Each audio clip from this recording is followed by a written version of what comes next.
you see it every time you look over there. You're not like going into the app. It's just And this, you'll be wearing glasses like your own, just regular glasses. And you're before you just do, you wearing turn it all around. day. And so like your environment that you just take for granted and these passive things that are there, that's just these passive things that are like in your environment all the time. And they're all kinds of virtual digital objects. Yeah, I very much am super, super excited for that to kind of become a reality. So, generative art showed us that we can use AI to make art, right? And my first thesis of this AI to AGI stuff is we use it to augment ourselves first, and then eventually it does a lot of things itself.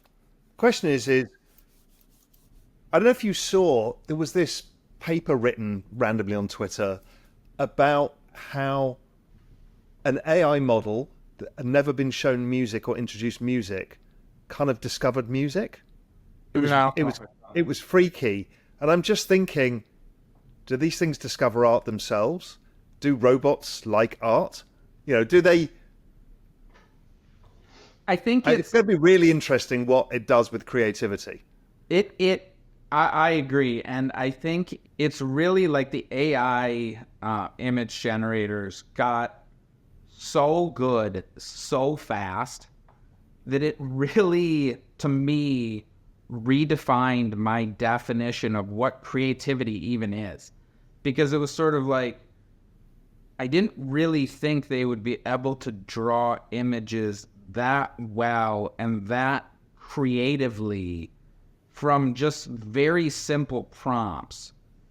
And the writing is the same way.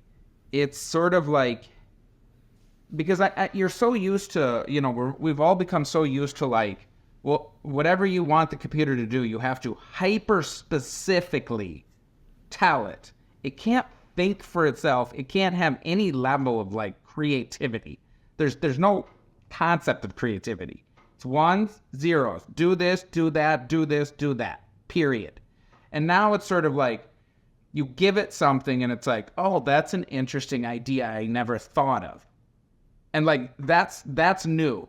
It coming up with something where you're like, oh, that never occurred to me. Because again, before this, it was like, I have to tell you exactly what I want, and maybe you'll do it, and maybe you won't. But you're certainly not going to surprise me. I mean, what kind of made my head spin is I started talking to my ChatGPT 4. I don't know if you've used the talk function, and it talks back to you in a natural voice with the right pauses. And Oh no, I'm not used that. so most people chat and it types it out. No. You're missing the entire gig. The entire gig is you press the button, you talk to it, say, hey, ChatGPT, blah, blah, blah, blah, blah. Why is Beeple obsessed with dicks? And it will come back and you have this conversation for hours. I've literally had 2-hour conversations. That's really great. interesting rabbit holes. It's amazing. It's So that's amazing. what I usually do it on the like web version. That's what the app, I assume. It's on the app on the phone, and it's really Yeah. quick. You choose the kind of voice, and it's not like Siri. Yeah, It's yeah. like it pauses in the right thing. It speeds up words. It does stuff. It's It like it it is crazy how it's just like even with the typing, like it just really does not feel like you are talking to a computer. It feels like you are talking to a person in a way that is both very exciting to me and very kind of unsettling, that it's like, Jesus fucking Christ. And like, even to the point where, I'm sure you've experienced where you kind of like, you're like, no, I don't think so. And then it'll kind of like rethink, or it'll be like, yeah, you're kind of right. And it's like, what the fuck is like, did I just convince the computer of something? Or like, it's like, it's so bizarre. And it's like, I was actually watching, I don't know if you remember the movie AI, Artificial Intelligence yeah, by yeah, yeah. Kubrick. I actually just rewatched it, part of it, just like maybe like 6 months ago. And it was, their basic, this was in, I think, the year 2000 or something like that. And it was their vision of what artificial intelligence would be in the future. And it was so fucking stupid. It would just seem so dumb because it was like, hello, mommy. I am meh, meh, meh." Like it was like it felt like it was from the 50s. Like it was like, nope, that's not how it's gonna be. Like it's just so robotic and so like, no, no, that's not how AI turned out. It's not robotic at all. It's gonna be really fucking not like that. Like I just shut it off. It was like, this is like so dumb. This is just like feels so fucking stupid now. It's so clearly not the future. You know, I don't know if you've been seeing that now they've got some of these large language models that can now fit on a mobile phone chip. So, Yeah, yeah. and people go, oh, yeah, yeah, yeah. When you try and explain to people, okay, I can take that phone and go to a different planet and reboot humanity Yeah. as a civilization, because all of the history of human civilization is on that fucking chip. Yeah. People still think of this thing as like a Google search that's a bit smarter, that talks Yeah. to you.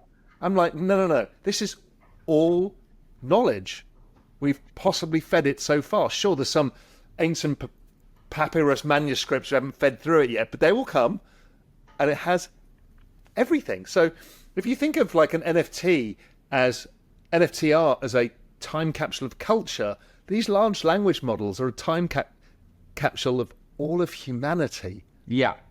I think that is what's very like crazy about it, because I always and kind of where I say about sort of rethinking creativity and rethinking to me what it even means to be like fucking human, to be honest. And because I was always under the sort of impression that the last two jobs on Earth before the machines took all the jobs were going to be artists And and musicians. program. No, well, artists would be fun, or musicians or whatever, and programmers. And now it's like, I don't know if that's the case. No, me neither. It's pretty good at art and it's pretty good at programming. Okay, what else we got here? And so, There was a friend of mine. I just did an interview with a guy called Raoul, and he was Raoul Oleg.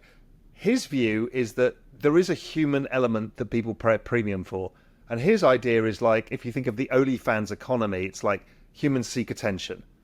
So most of OnlyFans is not actually about the pornography or anything else. It's actually to have your name read out or whatever it is. It's to make you feel like you're recognized or seen or heard. And obviously AI will do a whole bunch of that stuff and you won't be able to tell the difference, but you'll still pay for some sort of human premium, because humans are still humans.